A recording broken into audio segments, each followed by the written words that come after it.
On this episode, I'm going to talk about the magical world of modded 3DS consoles.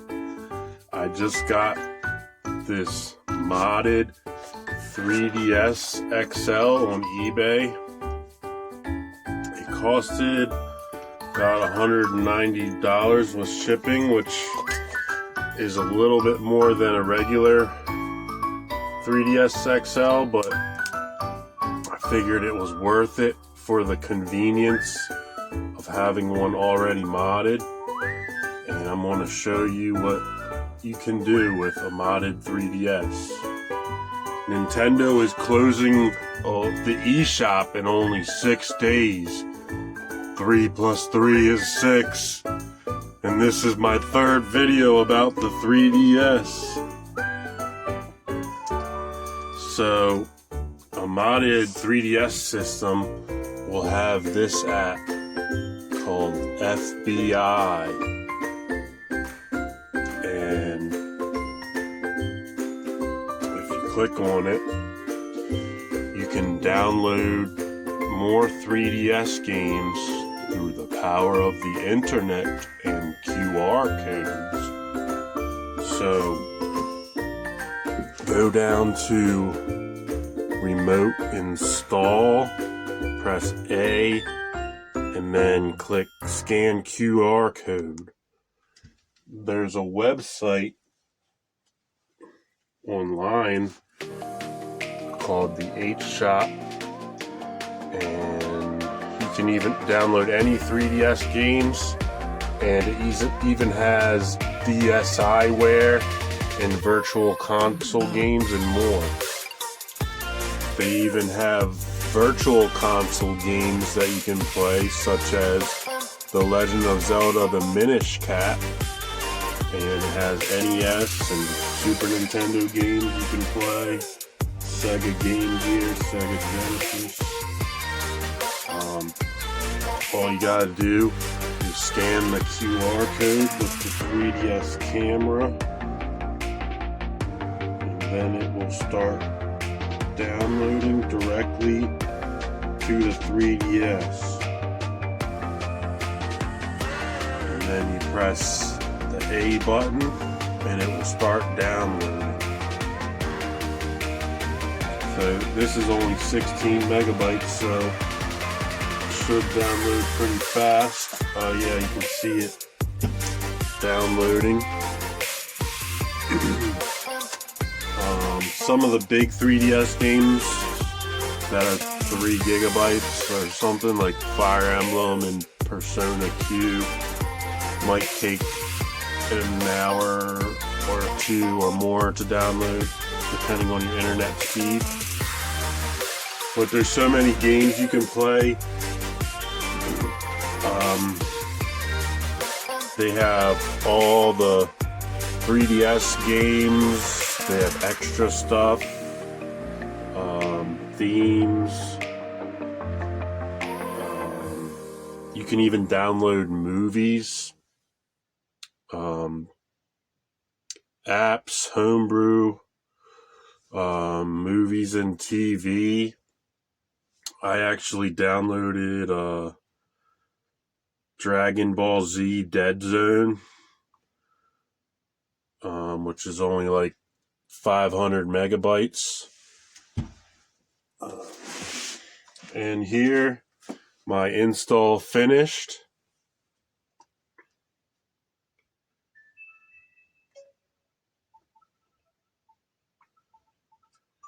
And it'll say new software has been added. Ooh, I've got a present. The Legend of Zelda, the Minish Cap. And I have a bunch of Zelda games on here. I also have the physical cartridge for Link's Awakening and A Link Between Worlds. And there you see the Minish Cap. And also have a bunch of good games downloaded, like Fire Emblem Fates Special Edition, Monster Hunter Stories, Metroid Samus Returns,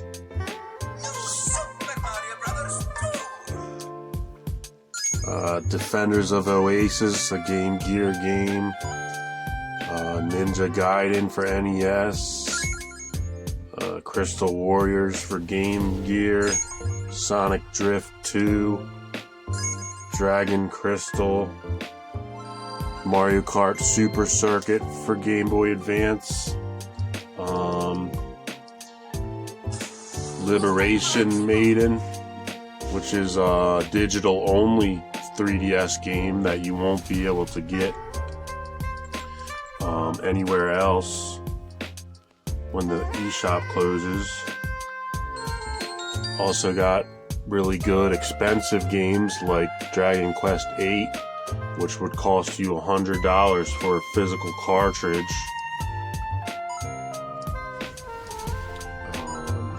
Castlevania for NES, Summon Night for Game Boy Advance, a bunch of DSiWare stuff like Frogger Returns, and if you like the show House MD, there was a bunch of House like visual novel games. Of course, Zelda.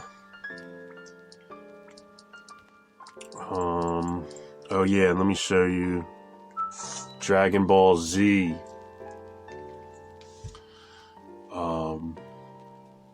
Yeah, you can watch Dragon Ball Z Dead Zone, the movie, on here. It's a bit quiet, but it has the whole movie on it. What on earth happened? I'm sorry. They came and kidnapped Gohan. Gohan? Who kidnapped him? I don't know. He said he was after the Dragon Ball. Dragon Ball? Where'd they go?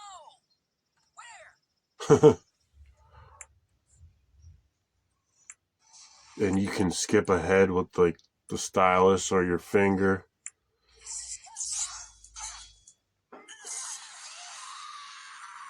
It's one of the old Dragon Ball movies. I think it's the first Dragon Ball Z movie when they had to fight Garlic Jr. before Goku was Super Saiyan.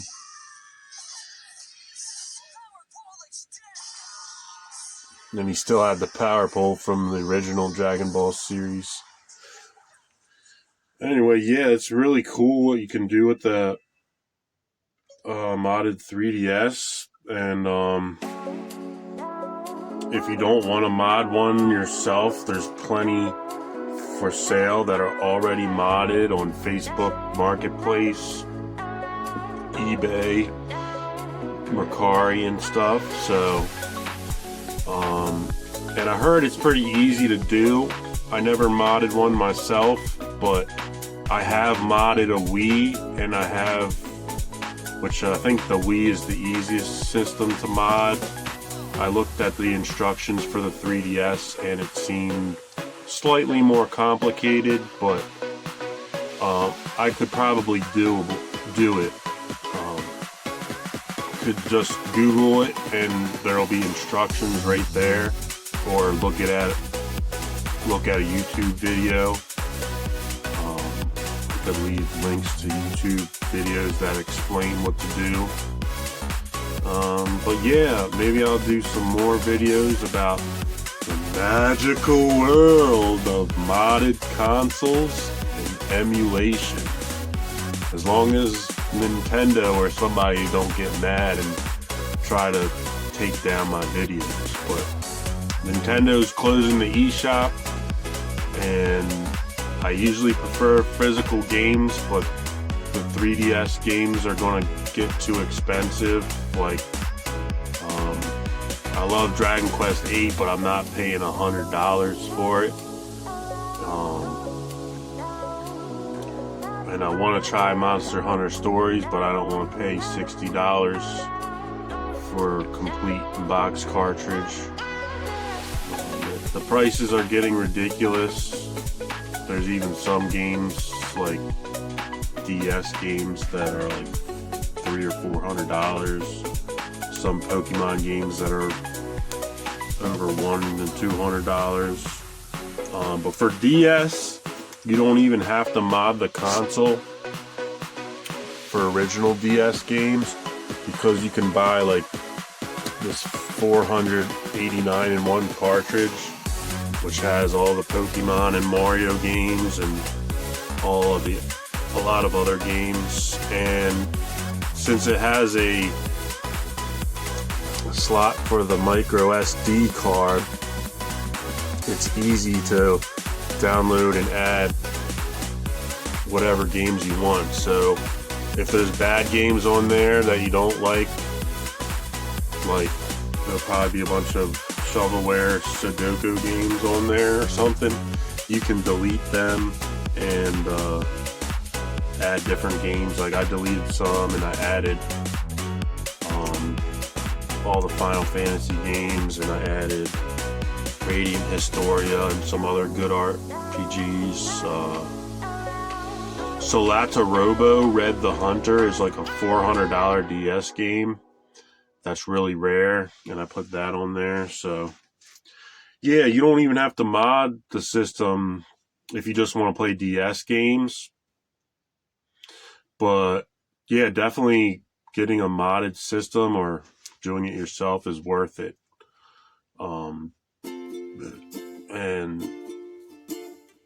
the eShop closes in 6 days, so this will be the only way to get some of these games like Liberation Maiden and DSiWare games like WarioWare Snapped in the future. And because they're closing the shop and it's just going to go away. But luckily there are ways to get access to these digital games, and it's a good way to preserve these digital only games. Anyway, thanks for watching. Please like, comment, and subscribe. I'll try to leave some links to other videos that might help you gain more information. Have a good day.